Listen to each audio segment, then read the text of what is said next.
운정 4강 왕수를 왕자 임묘시키는 흉운에 부인이 자궁암으로 사망한 명조입니다. 을목이 해월에 태어나서 천간에 투출이 없으니 그대로 인수격입니다. 인수가 중중하며 신왕지명이라 신왕지명이죠. 한번 점수를 보면은 1.2점, 4.5점, 을목이 있으니까 5.5가 됩니다. 4.2 이상은 신왕하다고 보는데 신왕지명이라서 조토로 술을 억제하거나 식상의 설기를 용신해야 합니다. 그러니까 화를 용신해야 된다 이거죠. 또 겨울철이니까 화를 용신하는 것이 맞겠습니다. 기토는 술을 제어하는데 적당치가 않습니다. 무토라야지 팍팍 제어할 텐데 더군다나 이 기토는 월간의 을목한테 목국토를 당하고 있습니다. 따라서 지지에 조토가 없으니 일지사화에 뿌리를 둔 시간의 정화를 용신하여 일간의 왕한 기운을 설하는 용신으로 삼게 됩니다. 일지사화는 강력한 삼해수의 충과 부딪히고 있습니다. 연주는 조부의 궁으로 조상을 돌보지 않는 성향이 있습니다.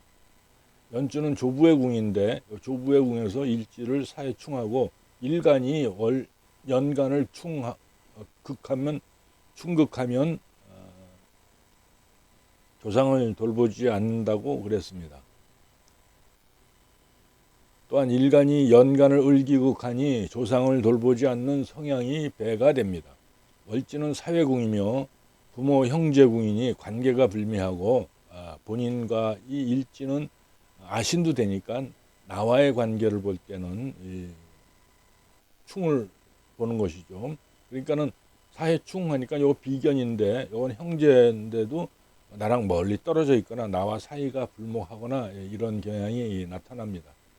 또한 이 을목은 비견인데 해수 인수와 동주를 하고 있으니까 인성과 동주하고 있으니까는 어머니를 따로 둔 형제라서 비겁 이복 형제도 있는 명이라고 볼 수 있습니다.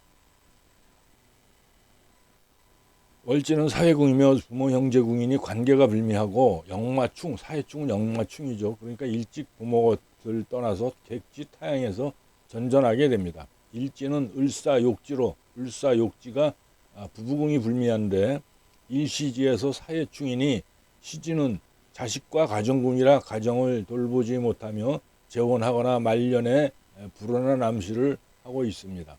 또한 사해충은 수화의 충으로 방광, 혈액, 소장, 기관지 등을 의미합니다. 그러한 사해충이 연월과 시지에도 걸쳐 있으니 말년에 그에 대한 질병으로 고통받게 됨을 알 수 있습니다. 더구나 을사욕지에 있는 일지사화는 해수의 충을 3번 거듭맞게 되니 부인이 흉사할 수도 있습니다. 사화는 사중 무토가 있는데 그것이 걸록지에 있기 때문에 사화하고 화라고도 보지만 토라고도 보는 경향이 있습니다. 그리고 또 을목과 해수와의 관계는 을의 사지가 되죠. 그러니까는 이 해수가 을의 사지인데 음간은 주로 생하는 것을 사지로 봅니다. 그것은 뭐냐면 음간은 수가 많으면 수다목부되는 경향이 강하기 때문에 그렇습니다. 그래서 을의 사지, 또 사지에 앉은 것은 그 일간과의 관계도 끊어집니다. 그러니까 을의 사지에 비겁이 앉아 있고, 을의 사지에 부친이 앉아 있고, 을의 사지에 식신이 앉아 있고, 그죠? 자식과 부하와의 관계, 또 비겁 형제와의 관계, 부친과의 관계 이런 것들이 다 힘든 힘든 암시를 말하고 있습니다. 이런 일의 근원을 보면 이 사람이 이렇게 고통받는 것을 근원을 보면 사해충이니 조모인 사화가 식상이니까 조모가 되죠. 또 조부인 해수는 모친도 되지만 조부도 됩니다. 인성이니까 인성은 모친 겸 조부가 됩니다.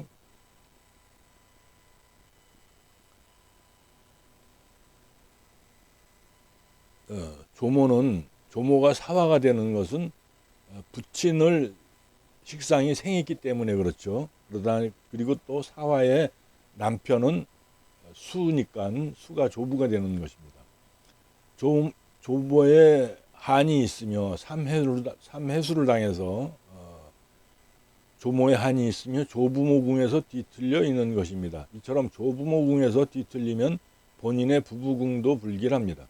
왜냐하면 부모의 부부궁이 나빠도 형제간 중에는 결혼 생활이 무난한 경우도 있지만 이처럼 조부모의 부궁이 불길하게 나타나면 본인의 부부궁도 불길함을 암시하는 까닭입니다. 또한 조부모는 식신과 인수로 판단하지만 외조부도 있습니다. 외조부모는 그 어머니 쪽이죠. 그러니까 어머니를 생한 것은 관성이니까, 그죠? 어머니를 생한 것은 관성이니까 관성이 외조부모이가 됩니다. 외조부모가 되고 또 관성을 극하는 식상은 외조부가 됩니다. 그러니까 식상과 관살이 추구받고 충돌하고 있으면은 외조부와 외조모가 부부궁이 불길하다라고 알 수 있습니다. 본명은 24세 임신대운의 일지 배우자궁에서 신대운이니까 그래서 사신형이 들어왔죠. 사신형과 신의 상천살도 무서운 살입니다. 보통 명리에서는 잘 안 보지만 상천살을 많이 보는 데는 맹파 명리는 아주 상천살을 대단히 중시합니다. 근데 그만큼 중요하기 때문인데 사실 사해충은 바로 충돌하지만 신의 상천은 사해충하는 신의 상천살은 파트너를 충하는 것이죠. 이내가 합을 하는데 해수의 파트너는 인목 아닙니까? 그것을 갖다가 충하니까 어쩌면은 나를 공격하는 것보다 내 친구, 아주 내 파트너를 공격하는 건 더 아주 괘씸한 것처럼 이 신의 상천살도 어마무시한 살입니다. 대운 천간에서 기신 임수가 아주 그 대장이 돼서 올라왔죠. 이러면은 아주 그 대단히 불길합니다. 또 천간에서는 정임합으로 용신이 합거되니까 이것보다 더 불길할 게 어디 있겠습니까? 나머지 천간에선 또 정임 합거되면 나머지 천간이 움직여요. 그러다 보니까 을기극이 일어나. 뭐 평소에도 하지만 하나가 없어지니까 열심히 일하는 거라. 그러니까 재성이 겁지한테 비겁한테 극을 당하니까 대단히 탈제되는 불길한 운입니다. 대운지 신금 관성은 금생수로 왕한 일간을 억제하지 못하고 더욱 왕하게 만들어 불리한데 사해충을 당하고 공망된 사화와 사신형을 이루니 매우 불길한 대운입니다. 이 대운에는 임신대운에는 대단히 불길한 대운이죠. 더군다나 이 신금은 수를 생하는 능력이 굉장히 심합니다.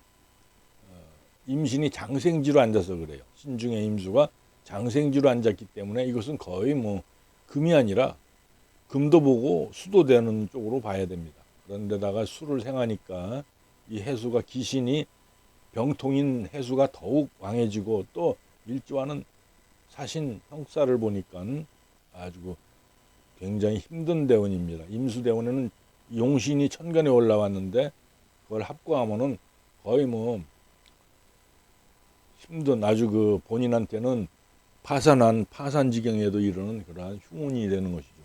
30세 임신운 무진년에는 세운간에 재성인 무토가 나타났으며 이렇게 무토가 나타나는 것은 육친을 의미합니다. 육친성에 상징하는 것이죠. 대운도 마찬가지예요. 대세운에서 육친성이 올라왔다 그러면 그것을 잘 봐야 됩니다. 그게 육친을 대표하는 것이기 때문에 그렇죠. 대세운에서 신진합을 하니 대세운에서 신진합을 해서 수가 더욱 왕해지니까 그렇지 않아도 수가 병인 사주에서 수가 더욱 왕해지니까 병인데 아주 매우 불길한 운이 되는 것이죠. 신진이 수를 합하는데 임수가 있어서 천간 유인력으로 합이 더욱더 잘 되게 됩니다. 이것이 또한 진토는 수를 임묘시키는데 왕수를 임묘시키는 흉운이라 수가 많은 사주에서는 아주 지학처럼 불길하고 불축의 화를 당하니 재성인 무토가 이게 무토가 재성인데 재성이 물에 쓸려가는 형국이므로 부인이 자궁암으로 유명을 달리했습니다. 본인 역시 다음 해인 기사년에도 기토가 월간 을목에게 목국토를 당하고 기토가 월간 올라오면은 천간에 올라오면은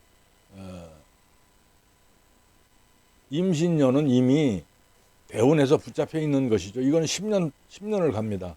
이 정임 합거되는 것은 기사년에도 기토가 올라오면은 목국토를 당합니다. 기토가 와서 토가 두 개라서 을목이 꺾여 나가지 않느냐라는 논리는 없습니다. 천간은 순이라기 때문이죠. 지지는 그런 역극의 현상이 나타나는데 천간은 그런 것이 거의 없다고 봐도 됩니다. 물론 기토가 사주가 전부 토가 왕하다 그러고 을목이 없다 그러면 그때는 일어날 수가 있겠지만 거의 없다고 봐야 됩니다.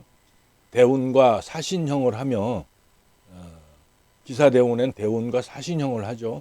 또 원국의 해수와도 사해충을 하니까